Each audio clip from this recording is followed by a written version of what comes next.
Dans cette nouvelle vidéo, nous allons continuer avec l'analyse technique. Dans la précédente, nous avons vu la tendance, les supports et résistances qui font partie aussi de l'analyse technique. Donc, nous allons continuer avec les figures chartistes et les bougies. Cette vidéo sera courte parce que je vais parler seulement de quelques figures chartistes et de quelques bougies. Je vais parler de la bougie en général et puis de quelques bougies qui peuvent nous servir de signal. D'accord? Donc, après avoir vu cette vidéo, si vous comprenez déjà le principe des figures chartistes, des bougies, vous pouvez m'écrire. Je vais vous donner des livres, des documents sur les figures chartistes et les bougies. Comme ça, vous aurez le temps d'apprendre le maximum des figures et le maximum des bougies qu'il faut connaître. Et en trading aussi, il n'y a pas de tricherie. Donc, vous pouvez avoir ces figures-là, ou bien les bougies à côté de vous lorsque vous tradez. Et lorsque vous analysez le marché, vous pouvez voir si cette figure-là, c'est ce que vous êtes en train de voir sur le graphique. Et vous pouvez agir en conséquence. Nous allons commencer par les figures chartistes. Tout d'abord, sachez que concernant les figures chartistes, il y en a deux sortes. Il y a tout d'abord les figures de continuité et les figures de retournement. Les figures de continuité nous signalent une continuation de la tendance du marché et les figures de retournement nous signalent un retournement possible de la tendance. Commençons par le triangle symétrique. Le triangle symétrique est une figure de continuité haussière. Le triangle symétrique se forme d'un support et d'une résistance qui convergent dans la même direction. Lors de la formation du triangle symétrique, on observera des volumes de plus en plus petits lors de la cassure d'un support ou de la résistance. Donc, le triangle symétrique, c'est une figure de continuité haussière. C'est-à-dire, si vous repérez cette figure-là sur le graphique, dans une tendance haussière, la probabilité sera plus forte que la tendance haussière va continuer. Donc, comment on peut l'identifier? C'est juste une série d'oscillations de plus en plus petites. Vous voyez, et la ligne jaune représente le graphique. Ça forme une résistance, un support, une résistance, mais vous allez remarquer que au fur et à mesure que le graphique avance, ça se rétrécit. Les supports ainsi que les résistances deviennent de plus en plus petits. Maintenant, jusqu'à la cassure de la ligne de résistance, qui est représentée par cette ligne bleue là. Vous voyez les deux lignes bleues, cette ligne et cette ligne. Ce sont des lignes de tendance. En bas, c'est la ligne de tendance tracée sur le support et en haut, la ligne de tendance tracée sur la résistance. Donc, avec les résistances et les supports, vous serez en mesure de tracer une ligne de tendance descendant et une autre ligne de tendance ascendant. Donc, descendant, ascendant. Et ce qui forme le triangle dont on parle, le triangle symétrique. Maintenant, si vous voyez cette figure, où est-ce que vous allez rentrer en position? Vous attendez que le prix casse la ligne descendante.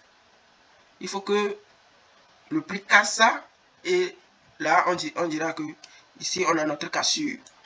Maintenant, le prix reviendra rebondir sur cette ligne. Donc, ce rebond-là, vous voyez ce mouvement-là, on appelle ça un pullback. Donc, vous attendez ce fameux pullback avant de prendre position sur la ligne de tendance que le prix a précédemment cassé ici, de ce côté-là. D'accord? Donc, vous attendez, parfois le prix peut venir, parfois ça ne vient pas totalement sur la ligne, parfois ça dépasse même avant de repartir. C'est ça même le principe des figures chartistes en général. Il y a des figures, ça marche, des fois ça ne marche pas, des fois ça marche, mais à quelques détails près. Mais puisque on aura besoin d'autres informations et d'autres analyses avant de rentrer en position. Si cela pas vraiment la seule chose qu'on doit voir avant d'entrer. Donc, il n'y a pas à s'inquiéter parce que les figures châssis sont peut-être insuffisantes pour rentrer dans une position qui aura plus de chances de nous faire gagner. Donc, comme je le disais, en général, dans ce cas de figure, on attend que le prix vienne rebondir sur la ligne de résistance, la ligne qui est descendante. Donc, on attend et on prend position. Et quand le prix monte, on gagne. On fait notre profit. Maintenant, dans ce cas-là, on place le stop loss où? Dans ce cas, on peut placer le stop loss de ce côté-là. Ici, bon, non pas. On place le stop loss en dessous de ce support. Vous voyez ce support-là? On place le stop loss quelque part ici. Parce qu'on se dit que le prix ne va pas casser ce support-là, puisque le prix est dans une tendance haussière. Et que cette figure aussi, c'est une figure de continuité haussière. Donc, on place le stop loss ici. Et concernant le take profit, on le place où? On place le take profit quelque part là. Voilà. Mais, on se réfère à quoi pour placer le take profit? On se réfère à cette distance-là. On prend cette distance-là et on mesure de ce côté ici, depuis notre point d'entrée jusqu'à un niveau où le prix, la distance sera égale à cette distance-là. Et donc, grâce à ça, on peut mettre un TP idéal pour cette figure-là. Ok. On va voir ça sur le graphique. Sur ce graphique, facilement, nous pouvons dire que nous sommes dans une tendance haussière. Maintenant, on va essayer de trouver un triangle symétrique. Donc, sachez que le triangle ne se cherche pas dans le passé. Puisque moi, je vais vous montrer juste l'exemple. C'est pour ça que le triangle, il y a eu déjà la formation du triangle symétrique avant que je ne vous le montre. Donc, le but, c'est de chercher ça en temps réel et d'anticiper le mouvement de hausse qui va suivre ce triangle-là. Ok? Donc, ici, on peut voir, c'est pas très clair, mais si vous avez l'œil et l'expérience, vous pouvez remarquer que il y a on peut tracer une ligne descendante ici grâce à ce support, à cette résistance et à cette résistance là, et on peut tracer aussi une seconde ligne montante là. C'est on a ça ici. Donc si on joint ça, on a notre fameux triangle. Et si ça se produit, qu'est-ce qu'on fait? On attend que ça sorte, ça casse cette ligne, et puis un pullback, et hop, la hausse a été activée. Sur la figure, je vous avais montré que le prix va revenir sur la ligne. En même temps, j'ai souligné que ça peut ne pas revenir, ça peut ne pas faire le pullback jusqu'à la ligne. Et de la même manière, ça peut dépasser, ça peut rentrer encore dans le triangle avant de repartir. Donc, il est nécessaire d'associer d'autres stratégies, d'autres techniques pour trouver la bonne zone d'entrée. D'accord? Les drapeaux haussiers et baissiers. Les drapeaux haussiers, ce sont des figures chartistes. Donc, elles sont également des figures de continuation. Donc, le drapeau baissier, c'est une figure de continuation baissière et le drapeau haussier est une figure de continuation haussière. Donc, si nous observons le drapeau baissier, vous voyez comment ça se présente. On nous présente d'abord, on nous montre d'abord que nous sommes dans une tendance haussière. Maintenant, au cours de la tendance, il y a eu une tendance interne, une petite tendance interne qui est insignifiante, puisque globalement, nous sommes dans une tendance baissière. Donc, elle est insignifiante, mais cette tendance peut nous servir à tracer des lignes de tendance. Et là, si on trace une ligne de tendance sur les supports et sur les résistances, on a un canal. on a un canal de tendance. Et ce canal-là, sous forme de drapeau. Sous forme de drapeau qui est haussière. Mais n'oublions pas que globalement, nous sommes dans une tendance baissière. Donc c'est juste un signal. Cette figure, quand ça se présente, c'est un signal pour le trader de se préparer à la vente, parce que la tendance baissière a de fortes chances de continuer plus violemment lorsque le prix cassera la ligne de tendance tracée sur le support. Lorsque le prix cassera ce niveau-là, la tendance baissière a de fortes chances de continuer.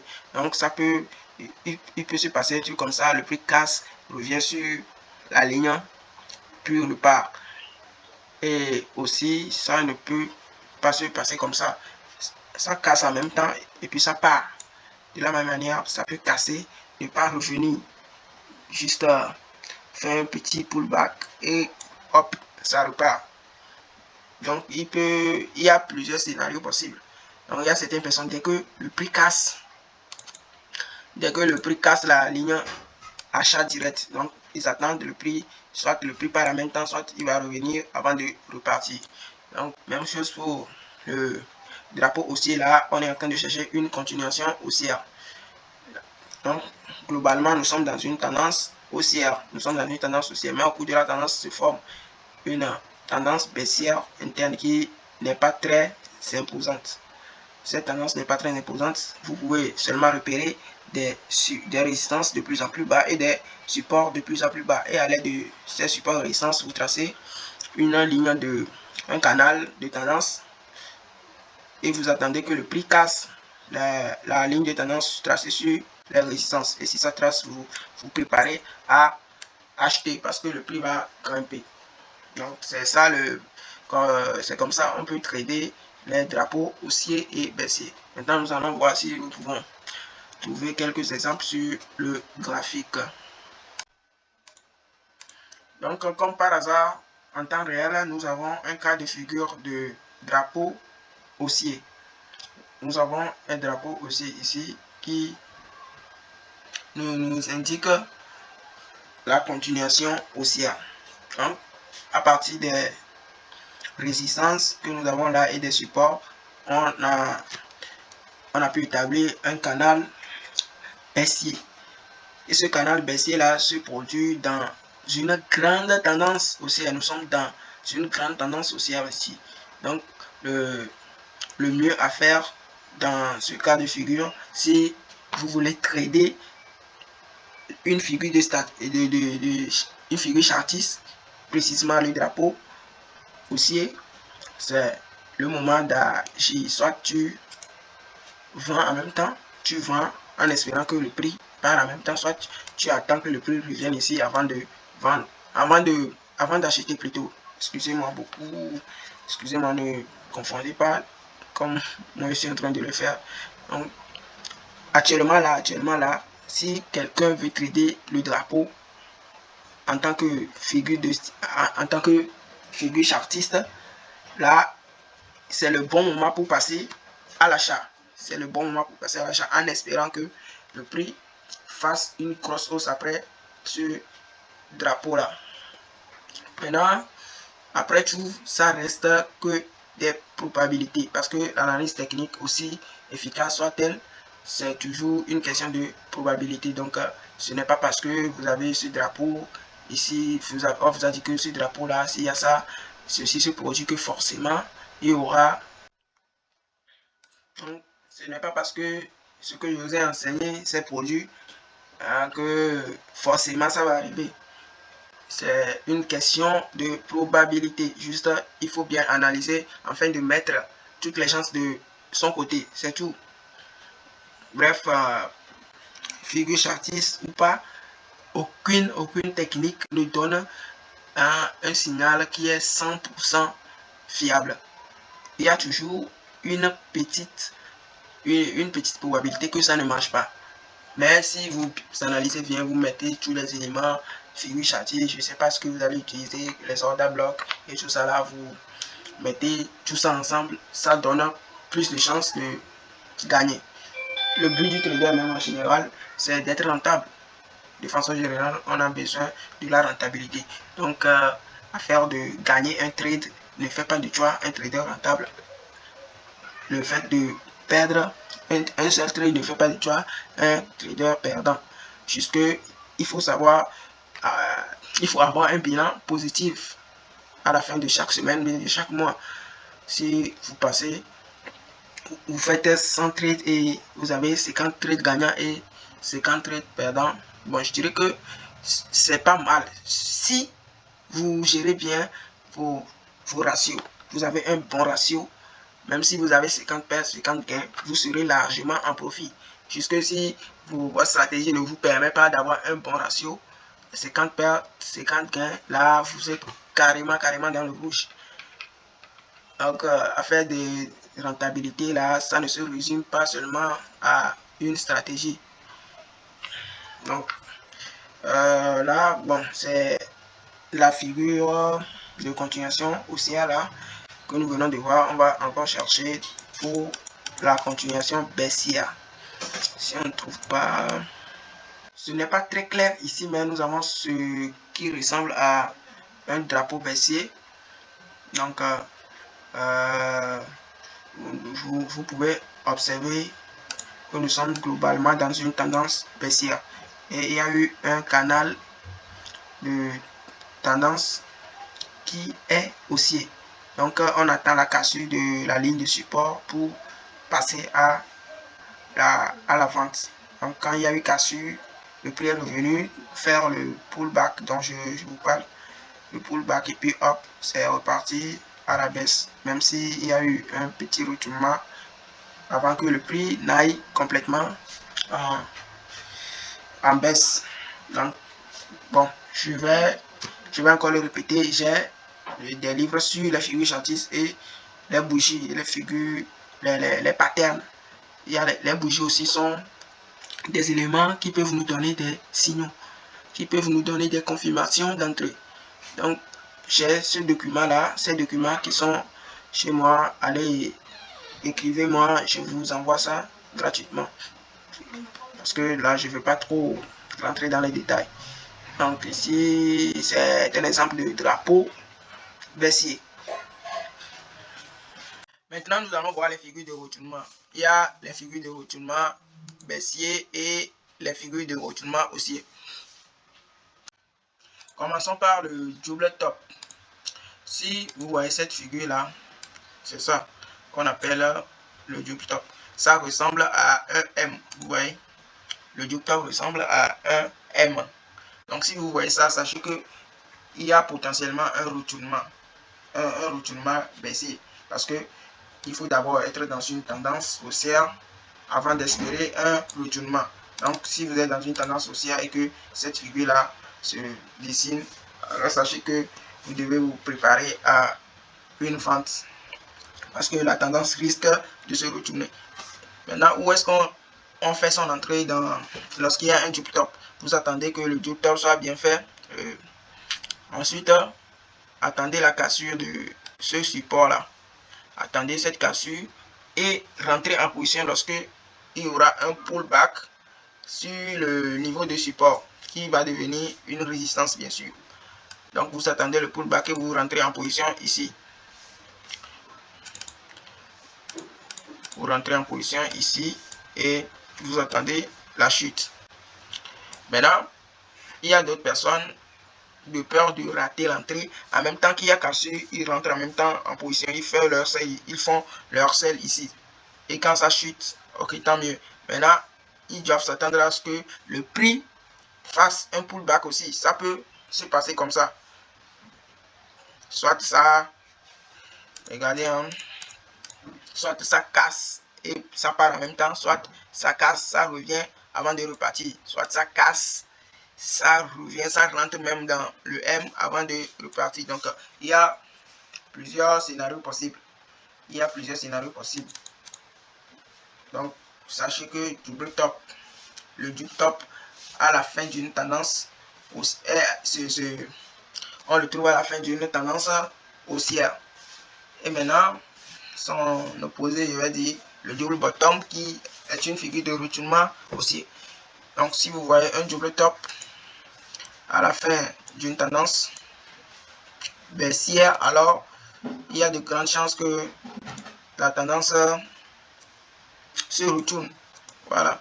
Quand je dis, si vous voyez, c'est double top ou bien double bottom à la fin d'une tendance haussière, ça veut dire que vous avez déjà fait d'autres analyses. Ce n'est pas le seul élément que vous allez utiliser pour prendre position. Vous avez déjà fait d'autres analyses et vous voyez que la tendance va se retourner. Maintenant, si en plus de ça, il y a encore cette figure-là, la chance, il y a la probabilité est très forte que le retournement se produise. C'est tout. Donc pour le double bottom, là, l'entrée se fait ici. L'entrée se fait ici. Parce que quand ça casse la résistance, un pullback et puis hop.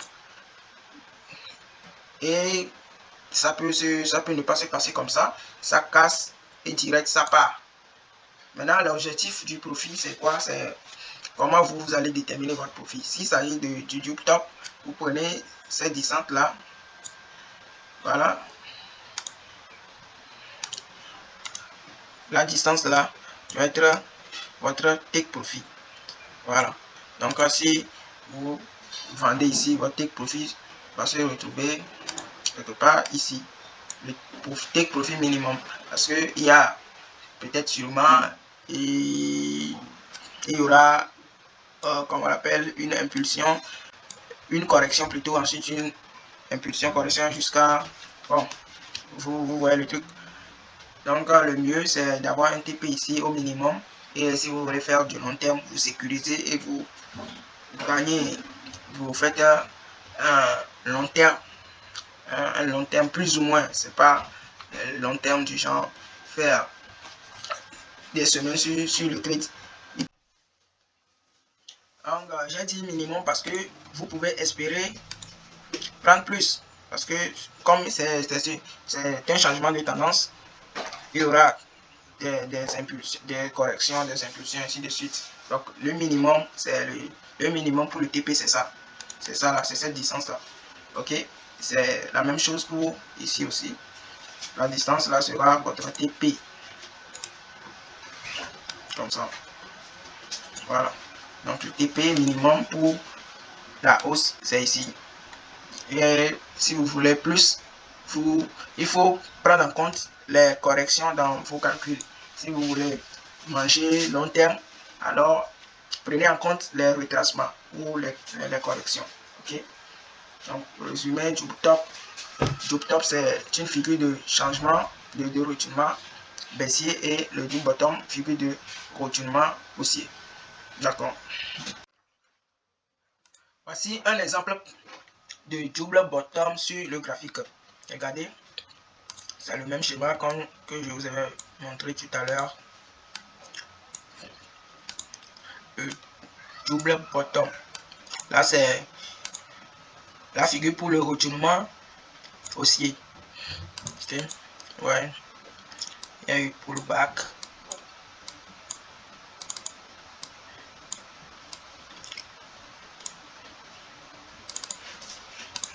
Et puis hop, voilà. S'il faut s'en tenir compte au TP, à la distance du TP idéal, là, vous sortez quelque part ici et puis c'est fini. Maintenant, si vous voulez bouffer sur la tendance haussière, il va falloir chercher d'autres entrées au fur et à mesure qu'il y a des retracements et des impulsions. Ok, vous voyez ça, non? C'est exactement le double bottom. Et on était dans une tendance baissière. Maintenant, ça se termine par un double bottom, puis on a une tendance haussière. Ouais. Donc, retenez aussi que parfois, on vous montre des figures, mais sur le graphique, vous n'allez pas voir ça comme on vous l'a enseigné. Il y a des petites différences, mais si vous observez, vous avez l'œil, vous pouvez voir des choses que peut-être quelqu'un qui vient de commencer le trading ne pourrait pas voir en même temps. D'accord? Donc, sachez qu'il y a aussi les mèches à prendre en compte. Vous voyez, quand je vous avais montré la figure, est-ce qu'il y avait quelque chose de mèche? Il y avait une mèche qui est sortie, qui a cassé les supports. Non. Mais il y a eu ça ici. N'empêche que ça reste un double bottom. Ici, c'est un exemple de double top sur le graphique. Vous voyez, ce n'est peut-être pas évident à repérer, mais c'est bien un double top. Vous voyez le M. Voilà. Ensuite, le pullback. Le pullback et hop, le drop. Et puis, il y a eu la hausse, même si le prix est revenu ici. Bon, comme je vous ai dit, ce n'est pas seulement les figures qu'il faut prendre en compte avant de rentrer en position. Il y a aussi beaucoup d'autres éléments. Il y a beaucoup d'autres éléments, ce qui fera que même si vous attendez à une baisse et ça ne part pas en baisse immédiatement, ou bien vous attendez à une hausse et ça ne part pas comme vous voulez immédiatement, sachez que votre trade sera toujours valide tant qu'il y aura certaines choses. Donc suivez la formation jusqu'à la fin, suivez la formation avancée qui est aussi en préparation. Bon, pour les traders confirmés, sachez qu'il y a déjà la formation avancée, notamment le SMC, qui est une stratégie très puissante. Je tiens à vous dire que la stratégie ne fait pas tout en trading. Juste avoir une bonne stratégie, c'est bien. Et moi, c'est ce que je conseille, c'est le SMC. Donc, apprenez le SMC. Et là, vous savez que vous avez une bonne stratégie. Et maintenant, les autres éléments viendront après. Pas votre travail. Je ne dis pas qu'il suffit d'apprendre une stratégie et puis les autres vont venir. Parlant des autres, je parle de la psychologie du trader, de la gestion des risques, d'un plan de trading, d'un journal de trading et tout ça là.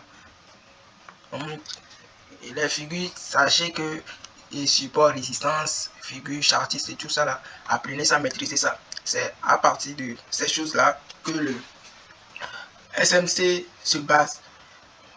Le SMC bon, je vais dire que le SMC prend en compte les failles de ces stratégies là. Voilà, de cette stratégie basique. Donc, même si je dis que perso je n'utilise pas ces choses là pour trader, mais ça fait partie de mon trading. Malgré que je ne les utilise pas, c'est parce que j'ai connu ça que je suis en mesure d'utiliser ma stratégie actuelle. Vous comprenez? Donc vous voyez bien qu'il y a un double top ici, dans le M, cassure, pullback et puis drop. Ouais. Donc il n'y a plus rien à ajouter. Hein. Épaule, tête, épaule. Et épaule, tête, épaule renversée. Ces figures-là sont des figures de retournement. Et le premier, c'est une figure de retournement baissier et le deuxième, c'est une figure de retournement haussier. Comment ça se passe? D'abord, sachez que les figures-là se définissent par rapport à comment les supports résistance sont disposés. Donc, si nous avons cette disposition-là, nous sommes en face d'une épaule, tête, épaule. Voilà, les épaules sont là et puis il y a la tête au milieu. Donc, dans ce cas-ci, le plus important, c'est ce niveau-là, ce niveau de support, puisque c'est sa cassure qui nous signalera notre vente. Quand il y a cassure sur ce support, soit on rentre en même temps, on vend. On rentre en même temps, on vend, soit on attend un pullback avant de vendre. Même chose ici, mais juste ici c'est la résistance, le niveau de résistance qui est plus important. On attend que le niveau de résistance soit cassé, et on attend soit le pullback, soit on rentre directement avant la hausse. Donc pour le renverser, les épaules sont à l'envers et la tête aussi est à l'envers. Il n'y a rien de compliqué là. Et rapidement, je vais vous... concernant l'objectif de profit, on prend seulement ça en compte. Voilà. Et cette distance là de la tête au niveau de support. Quand il s'agit de épaule, tête, épaule. On prend cette distance là et on mesure depuis la ligne de support jusqu'à en bas, puisqu'on vise une baisse. On vise une baisse ici. Donc c'est ça. Le TP idéal dans ce cas sera ce niveau. Et le SL au-dessus de cette résistance. Juste un peu au-dessus, bien. Ça dépend de comment les choses se présentent. Okay? Et ici aussi, le TP, on prend cette distance là puisque puisque... Oh, merci, attendez. Voilà, c'est la distance du TP. Pour le renverser, c'est comme ça se passe. Voilà, le TP est ici minimum. Vous voyez, après tout, il y aura peut-être une continuation, mais bon. Le minimum pour le TP, c'est ici. Et dans ce cas aussi, c'est ici. Vous voyez, on va voir ça rapidement sur le graphique. On va voir quelques exemples. Parfois sur le graphique, vous pouvez voir les figures qui se dessinent bien clairement et parfois il faut bien ouvrir les yeux pour les voir. Comme ici. Regardez, ici on a une épaule, une tête ici et une autre épaule là. Donc on a ici le support qui va nous servir de signal et le support que le prix doit casser avant de chercher à vendre. Voilà, voici ça ici. Donc vous voyez, c'est pas bien clair, mais on a bien bel et bien une épaule, tête, épaule ici. Donc le prix a cassé le support, il a fait un pullback. Le pullback et puis le prix a chuté comme prévu. Voilà. Donc c'est un exemple de épaule, tête, épaule sur le graphique. Donc on va chercher aussi un autre exemple pour le renverser. ETE, épaule, tête, épaule, on appelle ça encore ETE. Donc on va chercher une ETE renversée. Voici ici une ETE renversée. Regardez, une épaule ici, une autre épaule là. Voilà, l'épaule là est caractérisée par un rente, mais c'est bien une épaule. Et on a une tête ici. Voilà, voilà l'épaule, tête, épaule renversée. Et maintenant, lorsqu'il y a eu cassure de la résistance, de ce niveau de résistance, il n'y a pas eu de pullback. Le prix s'est envolé en même temps. Vous voyez ce que je disais que parfois vous n'allez pas avoir de pullback. Vous voyez. Donc entraînez-vous, cherchez des ETE et des ET renversés sur le graphique. Parfois vous allez voir ça, mais vous n'allez pas vous en rendre compte parce que c'est pas bien clair. Hein? Regardez ici. Même si c'est petit, il y a bien un ETE renversé là. Vous voyez, épaule, tête, épaule. Voilà. Ici, quand il y a eu la cassure, il y a eu pullback et la hausse. Donc c'est tout pour les figures chartistes dans cette vidéo, hein, parce qu'il y en a d'autres, il y en a plusieurs figures, il y a encore plusieurs figures chartistes et je vous ai dit que il faut m'écrire sur WhatsApp, sur Telegram, sur Instagram. Je vais vous envoyer les documents concernant les figures chartistes. Normalement, je devais continuer avec les bougies, mais bon, je vais laisser ça pour la prochaine vidéo. Donc, abonnez-vous, activez la cloche de notification pour ne pas la rater. Donc, à une prochaine vidéo.